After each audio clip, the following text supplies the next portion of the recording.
సాక్షులుగా మనం ఉండాలి. మన మాటలు, మన క్రియలు, ఆ విధంగానే మన జీవిత విధానము ఆయన చూపించేటట్లుగా ఉండాలి. అందుకని ప్రభువారు అన్నారు, మీరు లోకమునకు ఉప్పై ఉన్నారు, మీరు లోకమునకు వెలుగై ఉన్నారు. వెలుగును చూపించడానికి దేవుడు మన ఒక్కొక్కరిని వెలిగించాడు తన వాక్యం ద్వారా. అందుకనే నీ వాక్యము నా పాదములకు దీపమును. కాబట్టి దేవుని వాక్యము ఎటువంటి బండలైనా పగలగొట్టే సుత్తి లాంటిది.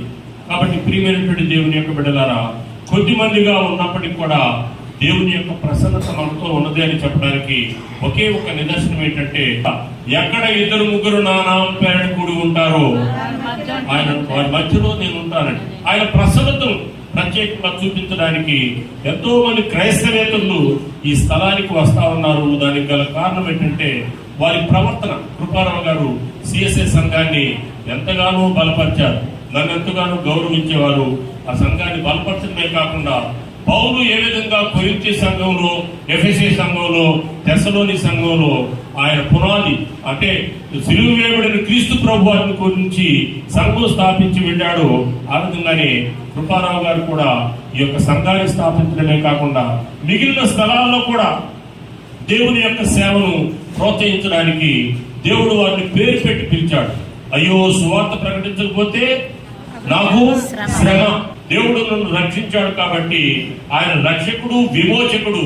ఆయన మన ఒక్కొక్కరిని బలపరిచే దేవుడు అని ఫిలిప్పీయులకు రాసిన పత్రిక 2వ అధ్యాయము పౌలు చెప్తా ఉన్నాడు. ఫిలిప్పీయులకు రాసిన పత్రిక 2వ అధ్యాయము 6వ వచనం నుంచి మనం చూస్తే, ఆయన దేవుని స్వరూపము కలిగిన వాడైంది దేవుడితో సమానంగా ఉండటం విడిచిపెట్టకూడని భాగ్యమని ఎంచుకొనలేదు గాని మనుషుల పోలికగా పుట్టి దాసుని స్వరూపము ధరించుకొని తను తానే వ్యక్తినిగా చేసుకుని. ప్రియమైనటువంటి దేవుని యొక్క బిడ్డలారా, ఒక నెల క్రితమే, అంటే ఒక నెల 5 రోజుల క్రితము దేవుడు ఈ లోకంలోకి వచ్చాడు అని ప్రతి సంఘంలో క్రిస్మస్ ఆరాధన జరుపుకున్నప్పుడు లోకమంతటా వెలుగు ప్రకాశించింది అని ఎంతో గణనీయంగా ఆయన నామాన్ని కొనియాడారు.